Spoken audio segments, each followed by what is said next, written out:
ASDWebs.com। Dengue জ্বরে আক্রান্ত হয়েছেন মডেল এবং অভিনেত্রী সারিকা। একসময় জনপ্রিয় মডেল এবং অভিনেত্রী সারিকা। বিয়ের পর তিনি হঠাৎ করে মিডিয়ার আড়ালে চলে যান। স্বামী সন্তান নিয়ে বেশ ভালোই কাটছিল মডেল সারিকার জীবন।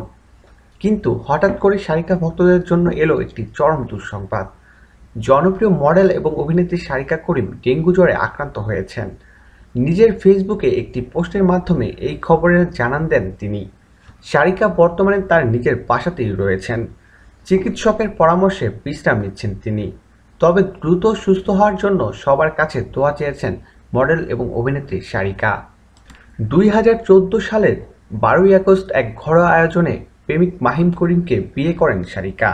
পরের বছর তার কোলজুড়ে আসে এক সন্তান, নাম তার সারিস। বর্তমানে সারিকা মিডিয়া থেকে দূরে আছেন। স্বামী সন্তান আর সংসার নিয়ে সুখে দিন কাটছে তার। প্রিয় দর্শক, ধন্যবাদ ভিডিওটি দেখার জন্য।